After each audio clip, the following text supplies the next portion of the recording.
All right. Shalom. First and foremost, I'd like to give all praises and honor and infinite glory to Yahweh, Ba'ashem Yahushai, Ba'ashem Rakakwadash, the honor to the apostles and elders of great millstone who rule well and teach well. Peace, safety, and salutation to the hopeful elect that's pushing this word, truth, and sincerity throughout the four corners of the earth. Shalom to you brothers. Shalom to the elders, great millstone as well. I want to get into this article by Fox News, going into, DJ Trump, DJ Trump, vowing to take Greenland to make it part of America, Babylon the Great. And it says Trump warns the U.S. can no longer think purely of peace as he pushes for Greenland's control, and that's what's been the talk of the town, Trump planning to go and take full control of Greenland, and I believe Russia and China, they giving us a stern warning to Donald Trump not to take full control, or there's going to be repercussions of, I believe. And we all know what that's going to lead to. World War III, man. And World War III is going to happen in our lifetime, and it's right around the corner as well. Let's read this article. It says, President Donald Trump warned that he no longer feels, it says, President Donald Trump warned that he no longer feels obligated to think purely of peace, And there was never peace with Esau Edom. Ever since he brought us here as cargo, there was never peace. Nothing but wickedness, He no longer feels obligated to think purely of peace, as he argued the United States must have complete and total control of Greenland. In a text exchange with Norwegian Prime Minister Jonas Gahr Store, Trump wrote, Dear Jonas, considering your country decided not to give the Nobel Peace Prize for having stopped 8 wars, plus I no longer feel an obligation to think purely of peace, although it will always be predominant, but can now think about what is good and proper for the United States of America, aka Babylon the Great, the whore. Denmark cannot protect the land from Russia or China, and why do they have a right of ownership anyway? There are no written documents. It's only that a boat landed 300 there. It's only that a boat landed there hundreds of years ago, but we have boats landing there. Also, he wrote, I have done more for NATO than any other person since its founding, and now NATO should do something for the United States, Babylon the Great. Trump wrote, the world is not secure unless we have complete and total control of Greenland. Thank you, President DJ Trump. It says Norway's position on Greenland is clear. Greenland is part of the Kingdom of Denmark, and Norway fully supports for the Kingdom of Denmark. On this matter, the Prime Minister said in a statement, we also support that NATO in a responsible way is taking steps to strengthen security and stability in the Arctic. As regards of the Nobel Peace Prize, I have clearly explained, including to President Trump, what is well known. The prize is awarded by the Independent Nobel Committee and not the Norwegian government. You can read the article for yourself, I'm not going to continue to linger on in the article, but I'm going to get straight to the scriptures. But you better pretty much get the gist of it, DJ Trump, he plans on taking America, Babylon the Great.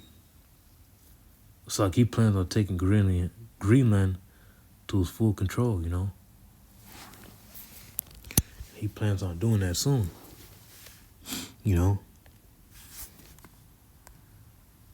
But I'm going to get this scripture.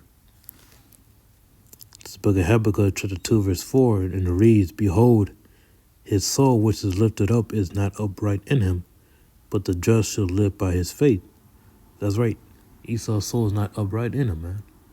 Whatever he does it by way of vengeance. He does it by way of, it's like, let me put my phone, do not disturb.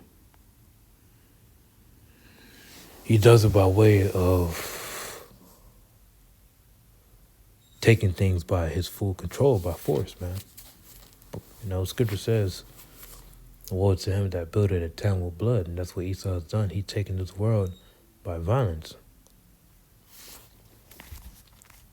But I'm reading it again. Habakkuk 2:4. Behold, his soul which is lifted up, he's not upright in him, but the just shall live by faith, by his faith. Habakkuk 2:5. Yet also because he transgressed by wine, he is a proud man, neither keepeth at home, who enlargeth his desire as hell, and is as death, and cannot be satisfied, but gather unto him all nations, and heap it unto him all people. That's right, man. He was a proud man, neither a keeper at home. That's why Esau, he has such as, countries like Puerto Rico being part of America, what's the name? What else? Barbados.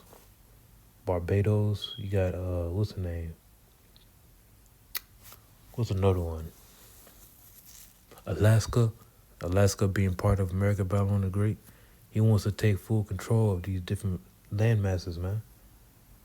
Because he's not a keeper. He's not a keeper at home. How do you think they got? How do you think you got Edomites over there in South Africa, and when they're not even the original inhabitants of that land? Those are Canaanites that dwell in that land. That land belongs to those Canaanites. Them Edomites, they come from Europe somewhere, and really, Esau Edom really don't even come from Europe. He drove those Japhites out of that land. Way before Judah came and took over during the Dark Ages for rule for about 1,000 years.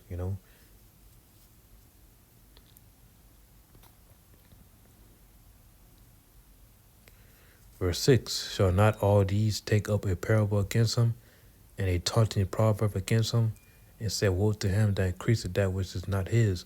How long to him that laid himself with thick clay? That's right, man. You even got these other nations. These other nations such as Russia and China, they even warned Trump. But really, they're all on it. They all want full control. All these heathen nations, man, they're in competition with Babylon the Great. But Babylon the Great is the main power horse because Babylon the Great is influenced by a lot of people.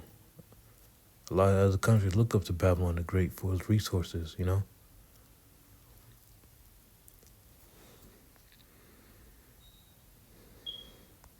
get another one. The book of Job, chapter 9, verse 24. The earth is given into the hand of the wicked. He covered the face of the judges thereof. If not, where and who is he? That's right, man. The earth is given to the hand of the wicked, and that's Esau Edom. He takes this world by way of force, man. And that's what he did during the times of slavery, during the times of Jim Crow.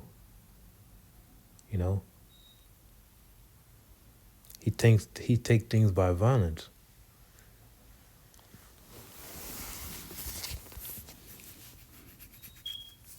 Everywhere he go, he causes destruction.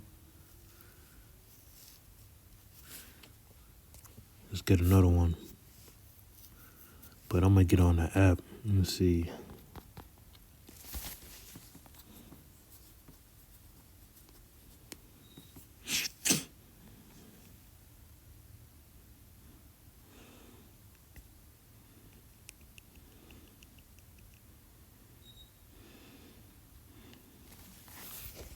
That's why World War III is upon us, Let's get, was that Job? I think this is Job. Or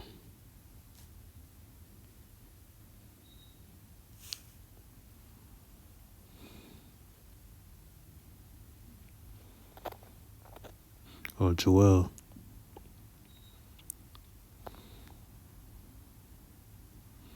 Book of Joel, chapter 3, verse 9. Proclaim ye this among the Gentiles. Prepare war, wake up the mighty men. Let all the men of war draw near, let them come up. Beat your plowshares into swords and your pruning hooks into spears. Let the weak say I am strong. Assemble yourselves and come, all ye heathen, and gather yourselves together round about, thither cause thy mighty one to come down. That's right. And that's what's going to happen, man. You know, ultimately, it's all going to lead to World War III, you know, the Battle of Armageddon, you know, the Battle of Yahweh Shaphat, also known as the Lord's Judgment, over in the Valley of Jehoshaphat. World War III, let's get that. Third world coming quickly. What was that, Revelation 11:14? Book of Revelation, chapter 11, verse 14. The second woe is past, and behold, the third woe coming quickly. And that's what's coming. That's what's approaching, the third woe. World War III, man. And it's on the horizon. You know, it's soon to approach, man. You know? And so that's why the scripture says, beat your plowshares into spears, your pruning hooks into spears. You know? Beat your plowshares into swords, and you put pruning hooks into spears, Salakia. You know, all the men of war, they're about to draw near, man. You know? We're coming to some very disastrous times, man. That's why you got ICE agents, you know, grabbing up people everywhere, and a lot of draconian measures happening, man. You know, because we're living in those times. You know, we're not living in a time of peace. Scripture says there's no peace but unto the wicked. You know.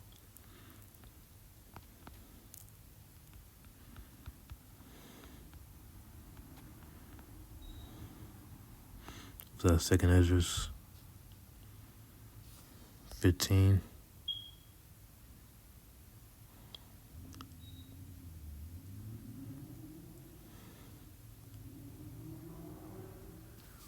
Book of 2 Ezra chapter 15 and verse 8. I will hold my tongue no more as touching the wickedness which they profanely commit, neither will I suffer them in those things in which they wickedly exercise themselves. Behold, the innocent and righteous blood cry unto me, and the souls of the just complain continually. That's right, man. The Lord is going to hold no more tongue to wickedness, man. You know? Verse 6, I'm going to start at verse 6. No matter of fact, let me start at verse 5. Behold, said the Lord, I will bring plagues upon the world, the sword, famine, death, and destruction. Verse 6, for wickedness had exceedingly polluted the whole earth, and their hurtful works are fulfilled, man. You know, these Edomites, man, you know, they ruling this world in wickedness, man. Planning to take over certain countries, you know.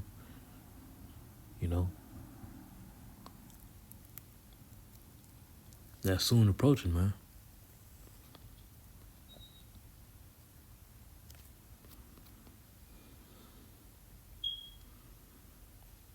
Second Ezra 15, verse 15. For the sword and destruction draw nigh. If one people shall stand up to fight against another, and swords in their hands. Verse 16. For there shall be sedition among men, invading one another. They shall not regard the kings nor princes, and the course of their actions shall stand under their power. And that's what's going to happen, man. You know, there's going to be sword against sword. You know, people fighting, you know, for certain lands and for certain governments. You know, that's what's going to happen, man. But I hope and pray that the lesson was edifying. I want to give all praises. Honor, and glory to Yahweh. Bashem Yahushai, Bashem Kakwadash, until the next time. So long.